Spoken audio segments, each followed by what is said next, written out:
Dear friends, dear Ognian, dear Christian, Mr. Geisler, Mr. Movo, I'm really not so much left for me to add after your really very straightforward and I think answering the question how we create democracy that deliver opening speeches. I think that I will be really brief. First, I think one of the biggest added value for the Sofia summit is that there are many side events such this one that give the opportunity not only to listen to politicians because we meet very often, but to link NGOs, to link social partners, economy, think tanks, and to propose to the governments and to the European institutions their view. And I really want to thank the organizer because the topic that you choose is really the crucial one. This will give the answer how fast the 6 Balkan countries will advance and will to the European path. First of all, it was absolutely normal for Bulgaria to choose this priority for the presidency. We, as a neighbor, a very close country to the 6 Balkan countries, have this priority as one of our main priorities for the foreign policy. And believe me, it was not difficult. I think Mr. Daniels is a witness that it was really not difficult, not easy to convince, very difficult, not easy to convince the other member states, because you know that the program of the trio have to be adopted from the European Council, that this is a win-win priority. It's not only important for the 6 Balkan countries, but it's, I think, as crucial, as important as for their citizens, for the other 28 member states. Because these are our neighbors, as it was mentioned, big market from 20 million, very young, I think these are the countries with the youngest generation, the youngest population, and still, unfortunately, not resilient enough on the external and internal influences and impacts. And to the 3 main pillars to how to create a democracy that deliver market economy, good governance, rule of law, and effective, independent and impartial judiciary system, I would add 2 more. It's really establish and create resilience to the internal and external influences, and to support and to create a vibrant public society and non-government organizational sector. And thank you that all of the previous speakers mentioned a Sofia summit. And yes, there was a really propaganda that tried to explain that this is nothing special, it's not so important, and all the efforts that the Bulgarian presidency, but also the European institution and member states no spare to support the Western Balkan country try to be underestimated. And one of the previous speakers spoke about the influences that on the Balkans are really strong from some of the neighbors and not a little bit more of our neighbors. And I think this was one of the propaganda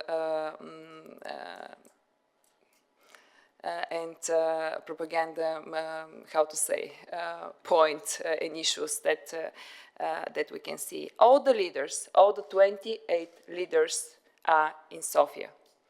All the 28 leaders support the Sofia Declaration with the annexes to it.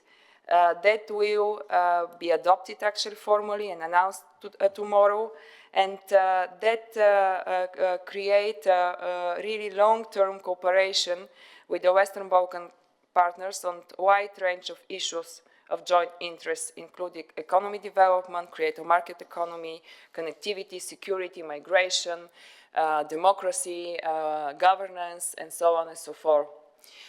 So 15 years after Thessaloniki, we still can see and feel the results of the decisions which was taken in Thessaloniki 15 years ago. 3 of the participant countries are already member states, Croatia, Bulgaria, and Romania. 4 of the 6 Balkans are candidates, no matter that 2 of them still didn't start negotiation talks. And free visa regime, associated agreements, and so on and so forth. So that's why I fully share the opinion of that the expectations are really high. And if we just promise but not deliver, I think the disappointment, not only for the political elites, but mainly for the citizens, will be huge in those countries. Of course, depends on them. We cannot deliver reforms instead of their governments. We can just support and create instruments for support, instrument for even sometimes support through constructive criticism. But for the citizens, we should really propose programs that they can feel and touch. And that's why I really, I'm happy to see that in the strategy that was announced in February from the Commission, there is a special attention to the youth, to the economy, and to the NGO sector. Because we discussed with Mr. Danielson many times that what it's really very urgent to be done in those countries.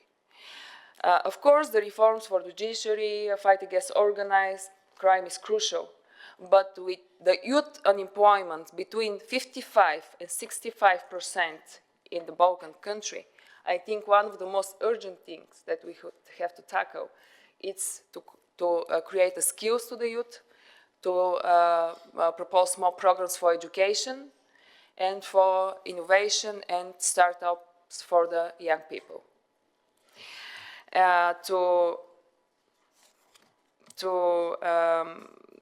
To finish, I think that the Sofia summit, it's the first summit since 15 years, and I'm convinced that the next high-level summit, the next follow-up summit, because it has to be follow-up summit, will not be 15 years from now on.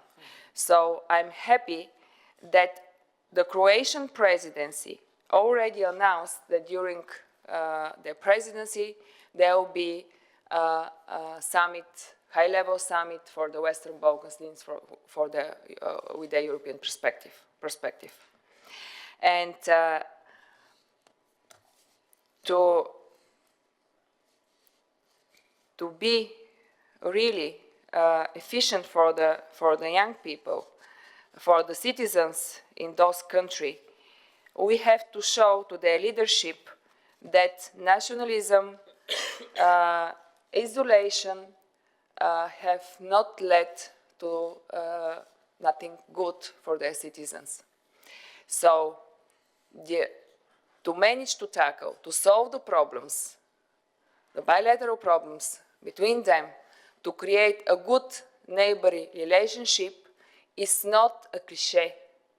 It's a sign, it's a provement that they can work and they together, and when, because I'm convinced that they will be part of European Union sooner or later, better soon than later, they will work for compromises, because this is how our union works.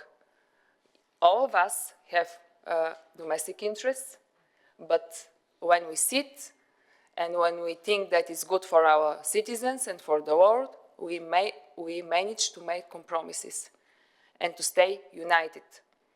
And what the European citizens want from the governments, all the surveys shows three things. Solidarity is first word that is mentioned from all the European citizens in the different member states, no matter south or north, east or west, member states or not. Solidarity, security, it's the second one. And the third one is unity. So the fact that we managed to adopt the Sofia Declaration with the annexes, no matter that 5 of the member states didn't recognize Kosovo for, as a statehood, shows that we are united, we are solidar, and we want to deliver security to our citizens. I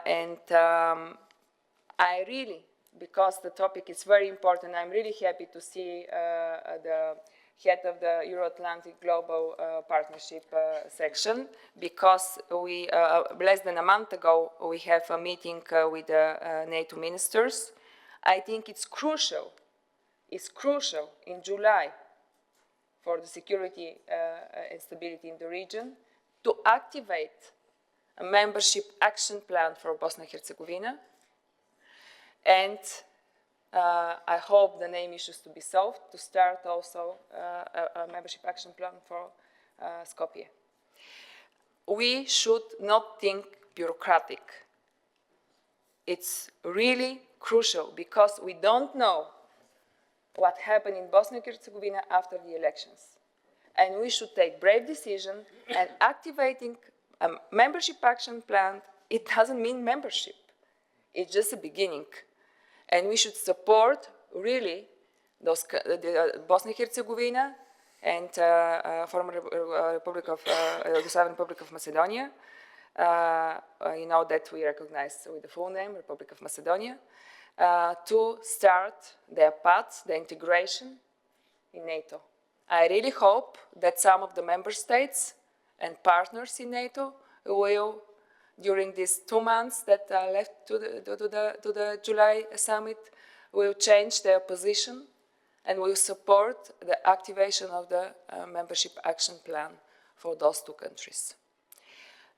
Thank you for your attention. Sorry that I should go. It's a Council of Ministers, as already late. But really, I really admire the work that all the organizers are doing for the Balkans, and still continue to support the governments. Still a really very reliable partner for Bulgaria. We work on different very important reforms that we are ongoing, judiciary, administrative, and so on and so forth.